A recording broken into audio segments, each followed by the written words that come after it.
we've got our crypto related executive order in the books. We've got Bitcoin holding above $100,000. Pension funds are now beginning to poke around with the idea of adding Bitcoin to their balance sheets. And the charts are getting to some interesting places. Let's go ahead and talk about all of that. Well, yesterday, first of all, I've been seeing a lot more headlines like this now. Pension funds dabble in crypto after massive Bitcoin rally. Is now the time for pension schemes to invest in Bitcoin? Pension funds continue turning to crypto, and on and on and on and on. One of that was from CNN. One's from Professional Pensions. I don't know what AFR is, but we're seeing headlines like this now all over the place going forward here, especially this month with Trump taking office.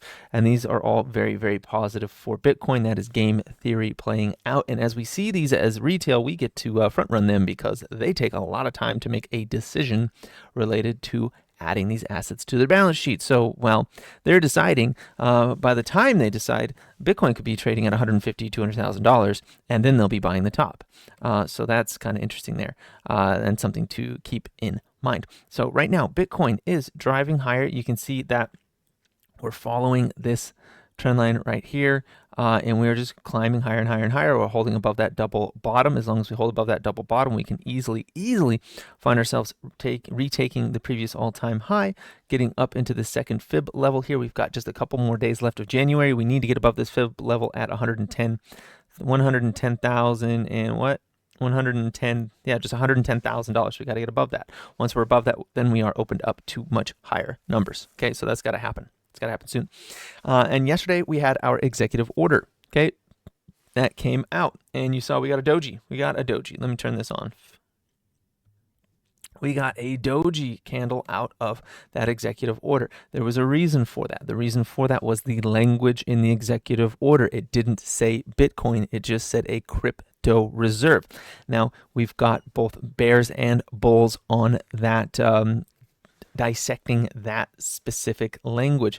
The bears would say that they are looking at using something like wrapped Bitcoin, or even adding meme coins like Trump's own coin to the basket for the federal government. Those are the bears. That's their outlook. And with language like crypto, that is a possibility. That could be something that happens, and that would seriously erode any of the positive effects of the crypto legislation that they want to put in, of the crypto reserve, if it is not just Bitcoin. Now, the reason why it would be good if it was just Bitcoin is that Bitcoin it floats all boats. If Bitcoin goes up, the rest of the market goes up, including the meme coins. At some point in time, eventually those profits roll over into the memes, okay?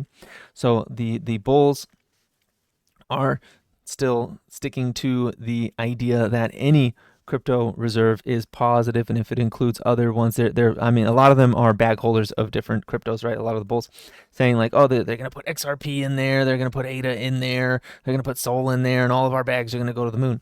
But even if they just did Bitcoin, it would be better, it would be more stable, and it would send all of our bags to the moon if they did just Bitcoin.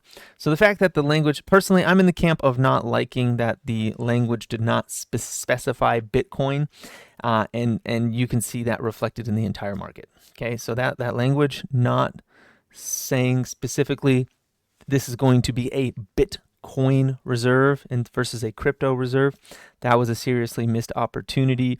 And whoever wrote that specifically either doesn't understand the crypto market or has an ulterior motive, in my opinion, simply because we all have done this before. We all know that Bitcoin goes up, the rest will follow. And if you take the wind out of the sails of Bitcoin in any way, you're going to be dropping the others by multiples. So Bitcoin is really the way forward for crypto. Bitcoin needs to surge in order to see anything else surge. If Bitcoin crashes, everything else follows. Everything else goes with it. In terms of the crypto market. And of course, nothing I say is financial advice or a suggestion to buy, sell, or hold any asset whatsoever.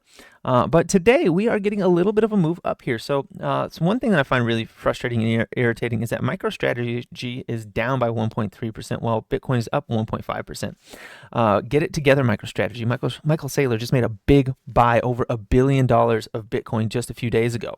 Just a few days ago, he bought over $1 billion of Bitcoin. Bitcoin is up since then, and MicroStrategy is down.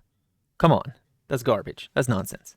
Anyway, CleanSpark up 3% today. Let's take a look at some of our favorite cryptos today. Actually, we're gonna take a look at like 4 or 5 of these bad boys. Okay, CleanSpark. CleanSpark is getting interesting. This double bottom here, we're holding above it now. So we came into it, we're holding above it now. We are now following a new trend line. Okay, CleanSpark is following this trend line right here now. Let's go here, draw it. Let's draw something like this. We're following this trend line now. Then I think this is going to be our bottom, and we're gonna fade on up into this trend line here. Once we break that, we can move quickly back up to 15. Once we conquer 15, 18 is going to come in real fast. Now, again, we start seeing pensions gobble up Bitcoin. If we get a reserve in the government, and honestly, in my mind, and this has been floated as well, if the federal government simply seizes the Bitcoin held by the government currently, by the law enforcement agencies of the government, of the federal government, that hold something like 200,000 Bitcoin, lock that up, say we're never going to sell it, that would be a huge bump to Bitcoin and a great starting point. That would get them halfway to Michael Saylor in one fell swoop. Some people don't like that idea. They're like, oh, well, if they do that, then they're not really incentivized to buy, and it's not going to make my bag go up. Yeah, but it's not about it's not about the short term make your bag go up. It's about the long term stability of the chain of that specific asset, because if the government's going to invest in a thing, they kind of want guarantees, right? They want to know that it's going to be there. They want to know that it's going to be stable. They want to have those sorts of ideas, and that would be a big step in the way of stabilizing things if they took that crypto out of the hands of those agencies and put it into the hands of the federal government itself and locked it up and threw away the key, basically.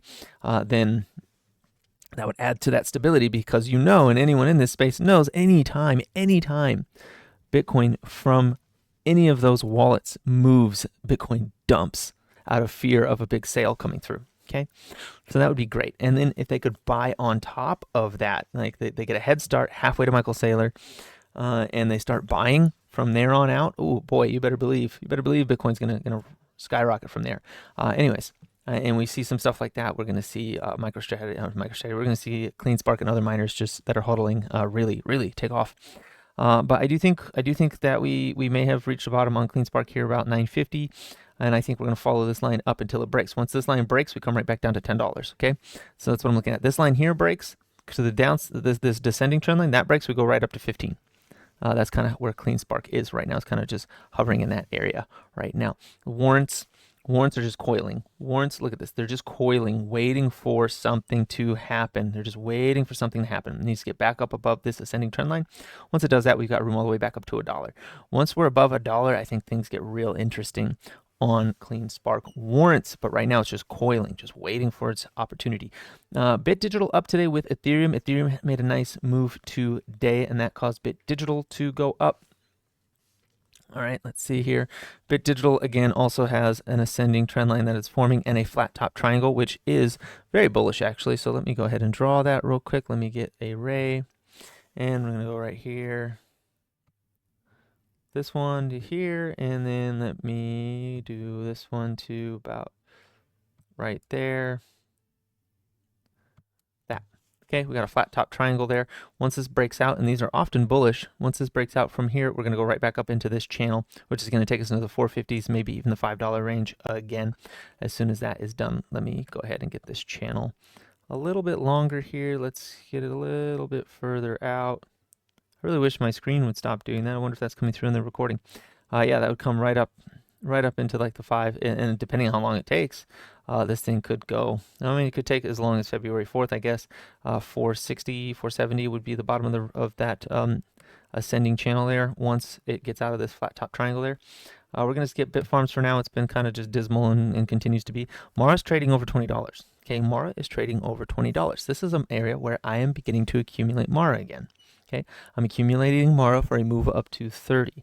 My internet is ridiculous of late. Okay, Mara also holding out just at the edge of this double bottom. It's got to go to about $20.50 to make this double bottom come through, and that comes through. We have room all the way up to 25 and higher on Mara. We have broken this descending trend line that we had. Now we could move quickly up to this to this other descending trend line up above, which is about $25 once we get above that double bottom. I do like this area for Mara. This too is also making a bit of a flat top triangle in this area here that started on January 17th.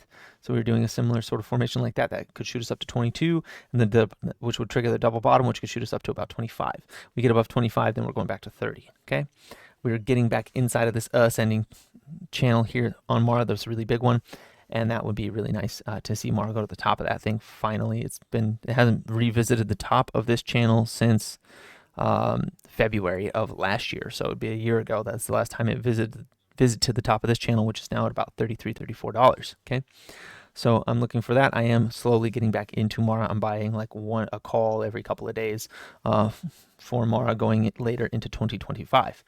Riot is actually going up. It's up 5% today. Riot's not too bad. Yeah, it's just riding this descending trend line. It's got to break this descending trend line. Once it breaks that descending trend line, which is in that channel, then we've got, once it breaks this, it's going to come up to about $20 on Riot. That's just going to happen. It's going to come up to about $20 once it breaks out of this descending channel there. IREN, let's take a look at IREN. Yeah, see, so IREN did that ATM, and I told everyone stay calm when that came out. That IREN definitely had a bad day with that. Had like 12% down or something insane. What was it? It ended up being 9.8% down on that day. It was January 21st, and since then we've just rallied every single day. We're up 8% the day after. The day after that, we were up another 5.3%. Today we're up 5.4%. This thing's just rallying up. As long as we hold above $12 on IREN, as long as we're holding above $12 on IREN, it has room to go all the way back up to almost 16. Okay, once we conquer 16, I'm going to see this thing come back up into the 18, 19, maybe even $20 level, and that's when I'm going to start selling it into that strength. This cup and handle still in play. Cup and handle is still in play. Okay, and if we go to the bottom of the cup, the ultimate height for this cup and handle could be all the way up to, up to about, what is this, $24. So it could go as high as $24 just off of this cup and handle. We'll see. If I see strong candles, like real strength in this $18, $19 range, I'll hold my IREN up to like the the low 20s. But I'm definitely going to be starting to sell into strength once we get back up into that area there. What else we got on here? Anything else that's like really interesting to me? So Luna's up 9% today. That little tiny one is doing some goods there. Cypher up 6%. What's that Cypher chart looking for? I don't want to do too many of these anymore right now. It's my internet's so slow. It's painful. This one's also got a double bottom. It's just like Mara. It's breaking out though.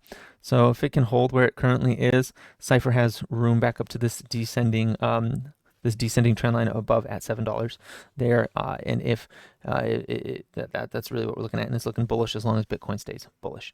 Anyways, that's here's something interesting I wanted to bring up today. Qualcomm's interesting right now. Let me turn off drawings and let me turn on two other indicators that are very interesting right now. Okay, these are some moving averages with some coloring and stuff to them. They'll populate in a second. Okay. The blue one's the 200, the white one's the 20.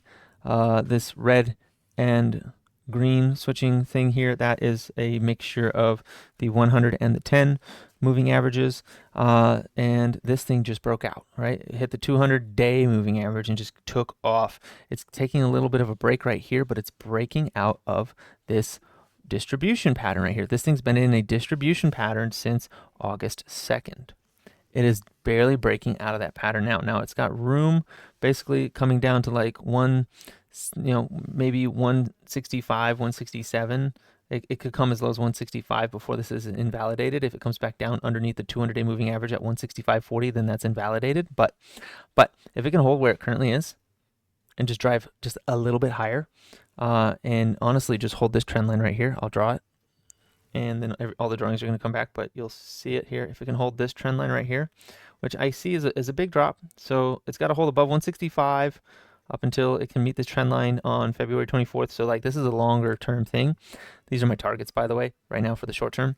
My long-term target is up here at 193. I want to see it touch the bottom of this previous top area here.